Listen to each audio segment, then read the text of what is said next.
Здравствуйте, друзья! Добро пожаловать ко мне на канал. Меня зовут Беннита, и я живу в Латвии.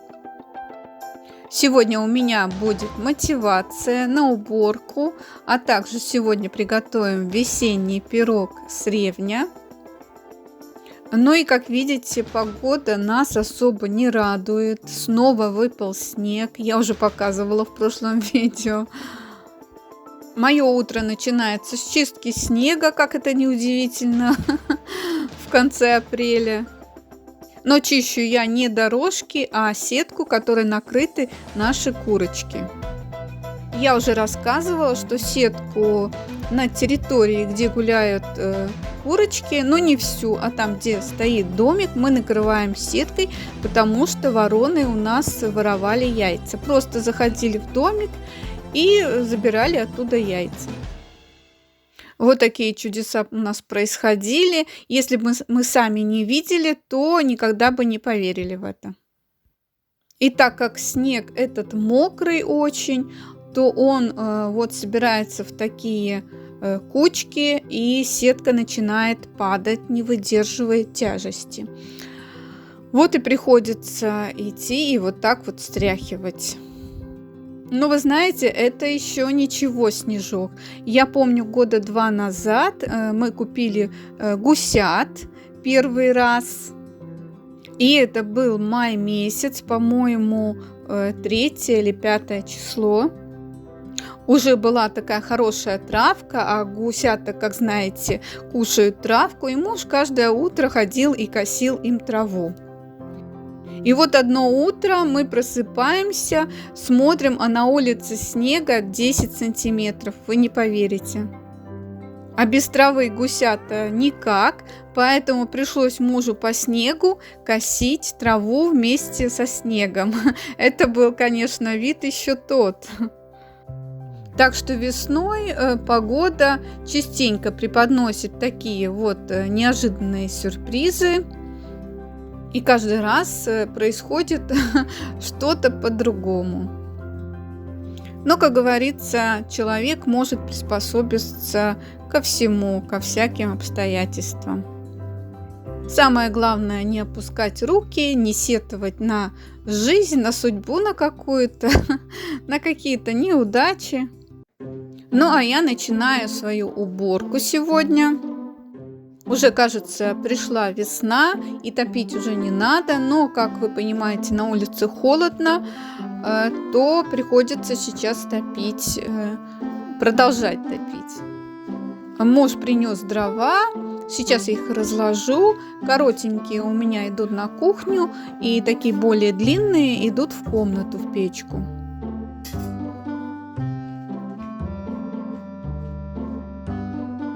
Сегодня видео специально не буду укорачивать, то есть увеличивать скорость. Все покажу в такой скорости, какой обычно происходит действие. Сегодня видео такое, видео одного дня. Сегодня у меня еженедельная уборка, это мытье полов. У меня сегодня вторник, обычно я это делаю в понедельник, но я уже говорила, что бывает я переношу по некоторым обстоятельствам. Ну и так получилось, что вчера в понедельник у меня не получилось убраться, поэтому делаю это сегодня. И ничего страшного в этом нету, если планы немножко передвигаются, переставляются. Самое главное — просто сделать, и все.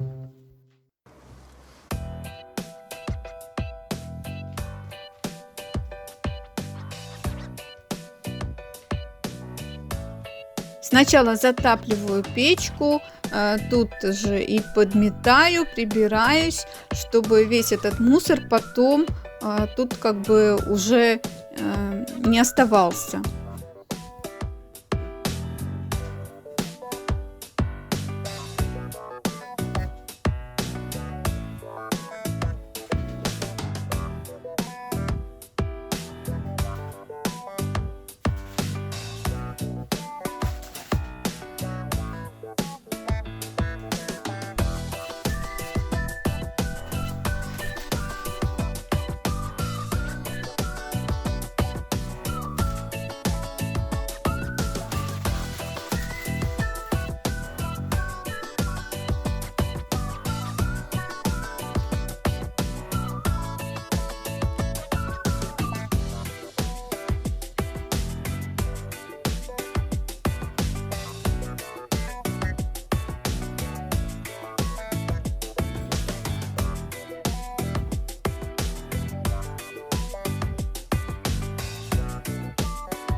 Хочу немножко сказать про возраст, про лень и вообще про работу и наши действия. Мне 49 лет, и знаете, сейчас вот вспоминаю себя 20-летнюю, 25-летнюю, 30-летнюю. И, конечно, скажу, что тогда энергии было больше. И за короткое время, вот за день, я могла сделать, ну, наверное, раз в 5 больше. Сейчас действия такие более медленные стали. Чуть что побольше сделал, уже хочется посидеть, отдохнуть, полежать. Если раньше, например, я работала, после работы приходила, еще могла кучу дел дома сделать, то сейчас это уже как-то не прокатывает. И думаю, женщины моего возраста это понимают. Сначала я как-то это так не хотела принимать, наверное, потому что, ну, казалось, ну что по сути поменялось, ну, делай и делай, как обычно. Но потом я поняла, что это необратимо, это нормально, э, это, можно так сказать, пере, перенастройка организма и в целом жизни. Потому что когда у тебя маленькие дети, тебе надо прям бежать туда-сюда и успевать очень много. И как-то это тоже как бы нормально.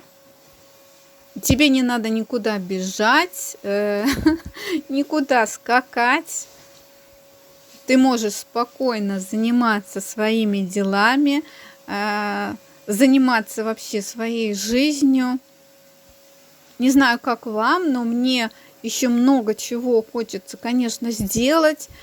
Каждый день у меня какие-то планы. Все, не все я успеваю, не все, что мне хочется, ну, я успеваю и могу сделать. Но стараюсь на этом не зацикливаться, делать столько, сколько я могу. Потому что когда-то у меня были проблемы со спиной, и я вот тоже как-то очень много за что хваталась, все хотела успеть сделать. Но потом я как-то немножко успокоилась, потому что поняла, что здоровье все-таки важнее. И зачем мне себя мучить, чтобы потом лежать, болеть со спиной, не вижу просто смысла. Лучше я сделаю меньше, но я сделаю это качественно и по своей возможности.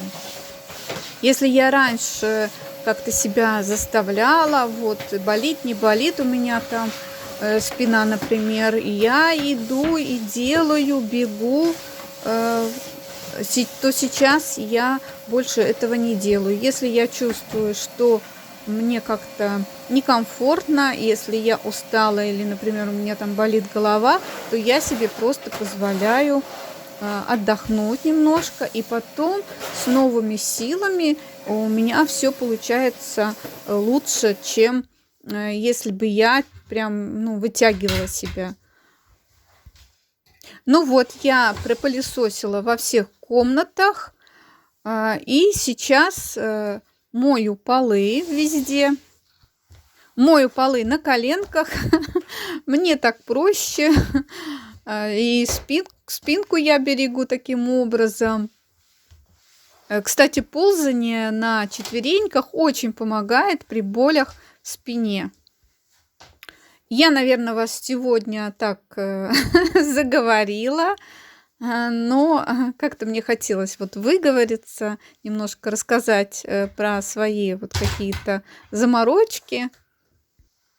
А вообще, по сути своей, жизнь прекрасна, и это здорово, когда ты можешь, когда у тебя есть силы, когда у тебя есть здоровье. Это самое главное. Потому что когда я помню болела, то ты лежишь, и тебе не хочется ничего. Потому что когда у тебя что-то болит, тебе не нужен ни этот дом чистый, ни какая-то вокруг красота. Ой, руки тогда как-то опускаются. Ты думаешь только о своей болезни, о своем здоровье, о своем организме. Но нужно всегда выкарабкиваться из этого, всегда. Ну, иначе, как говорится, конец. Поэтому я желаю всем здоровья, потому что если есть здоровье, есть желание жить, и есть желание что-то делать, и появляются возможности, появляется сила, и все тогда хорошо.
Моя мотивашка как-то пошла немножко не в то русло. Но это тоже нормально. Это эмоции, это какие-то внутренние такие потребности. И я уже заканчиваю уборку, перехожу к коридору. Сейчас насухо я обычно щеточкой, особенно плитку, вытираю, ну, чтобы не оставалось никаких следов. И чтобы плитка быстрее высохла. Я уже вытряхнула все коврики. С ванной коврики я постирала. В этот раз как-то они такие показались мне довольно грязные. Полы намыла. Сейчас застелю коврики обратно все. И моя еженедельная уборка сегодня готова.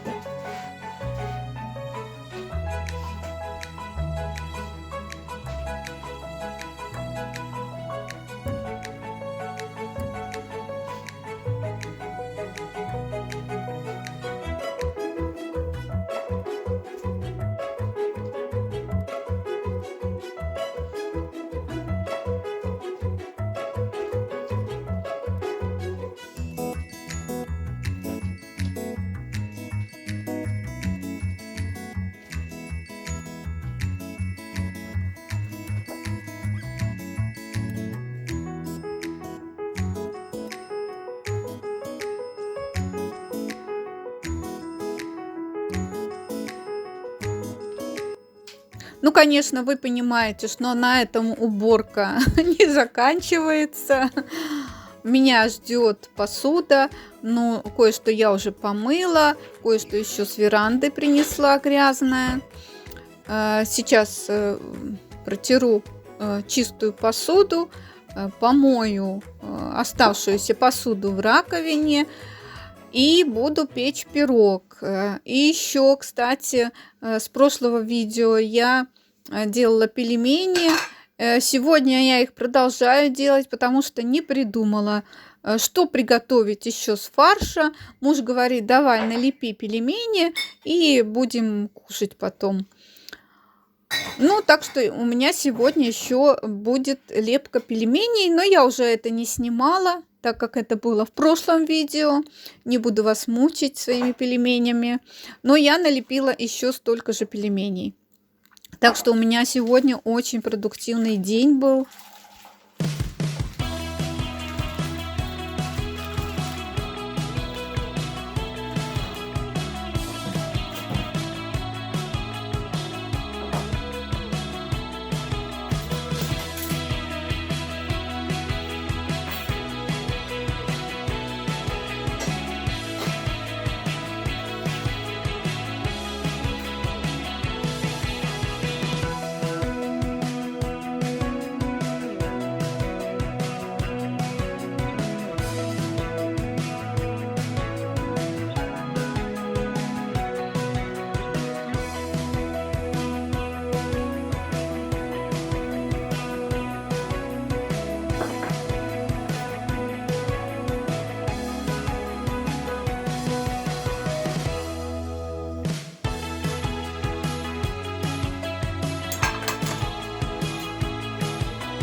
Короче, друзья, сегодня весь день идет снег.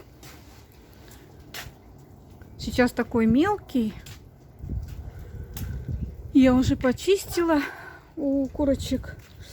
Ну, вернее, сетку почистила, потому что, не знаю, не видно, наверное. Ну, вот идет снежок. А я сегодня хочу сделать пирог с ревня. Ревень весь в снегу. Опа! Ай ты, ну, наступила на лапу. Ну, что ты ходишь тут? Попа моя. Ой. Так. Где там побольше листик такой? Листика. Вот там, наверное. Я не хочу туда залезать. О. Так, 3 есть. А вот еще побольше такой. Вот такой побольше.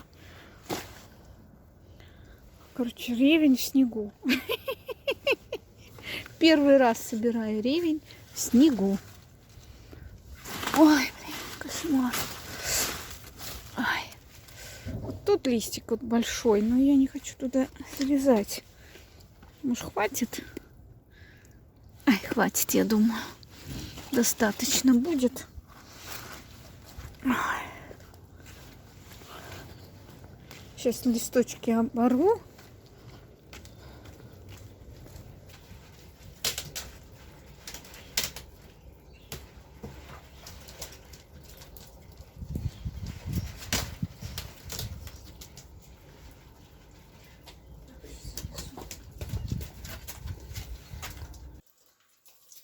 Сейчас помою ревень. Ну, чистить пока не буду, потому что тесто у меня еще не подошло. Я уже за это время приготовила дрожжевое тесто. И буду сейчас ждать, пока оно поднимется, пока буду лепить пельмени. Но это останется сегодня за кадром.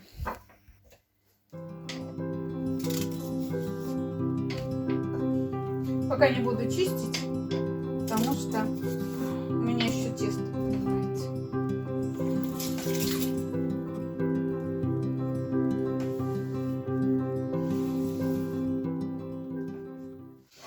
Итак, тесто у меня уже поднялось. Сейчас порежу ревень. Затем у меня здесь грамм 200 сметаны, положила сахар по вкусу, ванильный сахар, и у меня еще приготовлена, лежит в холодильнике крошка.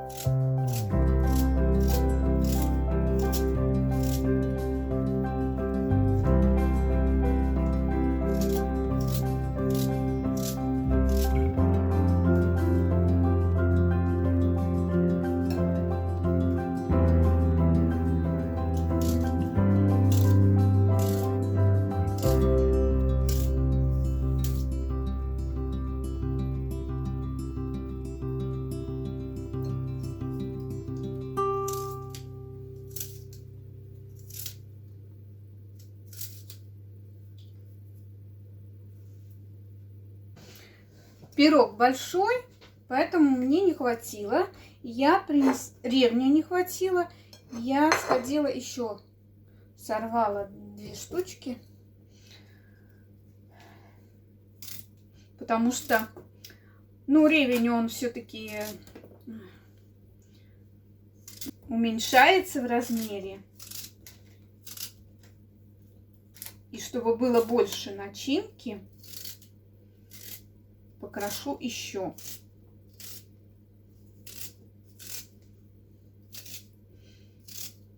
Как муж частенько говорит, что тесто он не хочет кушать. Ему надо, чтобы было тесто вот чуть-чуть, а начинки вот столько. Вот такой привереда у меня муж. Кстати, в этот пирог очень вкусно, если добавить замороженную клубнику. Но можно, конечно, и свежую. Очень вкусно получается. Ну вот, сейчас достаточно. Сейчас выливаю сметанку. Ну, вернее, не выливаю, а вот так распределяю по всему ребру.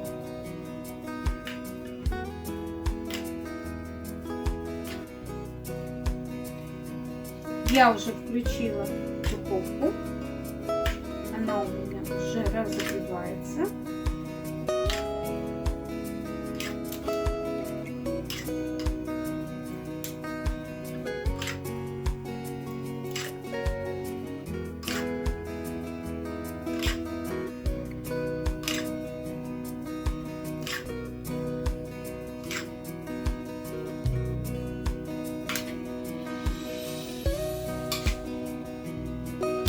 Так как ревень у нас кисленький, то я положила побольше сметанки, побольше сахара.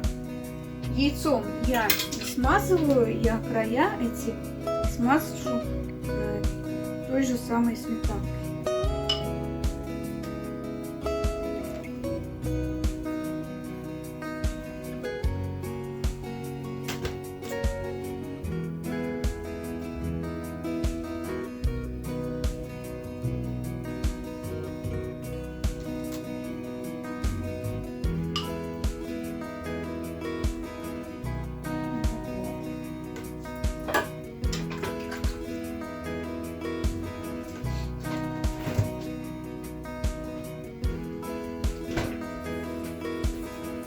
Крошка у меня готова.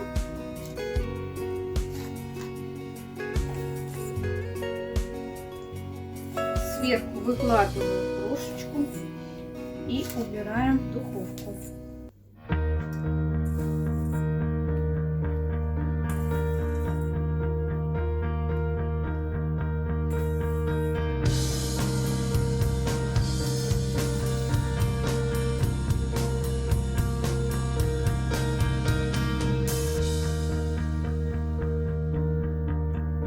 Получится очень вкусно.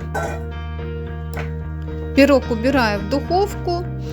Выпекать буду при 180 градусах. У меня получилось время 40 минут.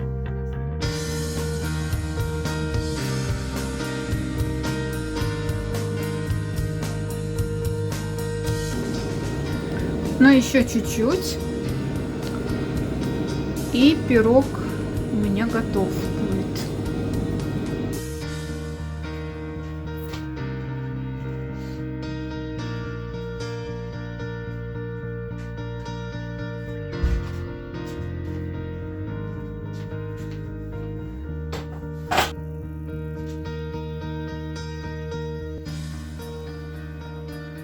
Вот такой красавчик у меня получился.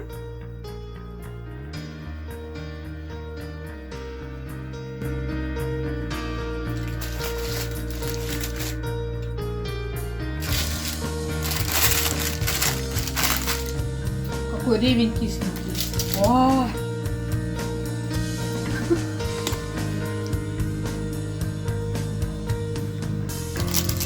Горячий еще. Сейчас остынет. И будем кушать.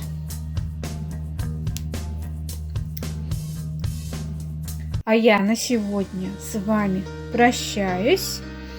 До новых встреч. Всем приятного аппетита. Всем прекрасного весеннего настроения. Пока-пока.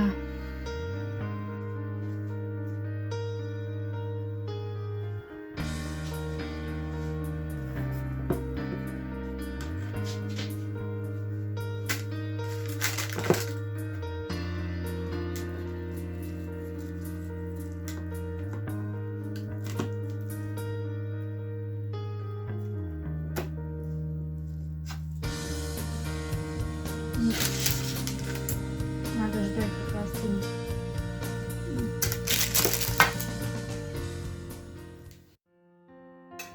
Ну, а это я уже показываю, связала свою куколку. Остались мне волосы, нужно сделать, но у меня нету пряжи. Поэтому покажу уже окончательный результат в следующий раз. Не знаю, когда я доберусь купить пряжу. Ну, а здесь у меня уже пирог, уже остыл. И скажу честно, это так вкусно. Кислый ревень и сладкая эта крошка. Очень вкусный получился. Всем приятного аппетита, если вы кушаете.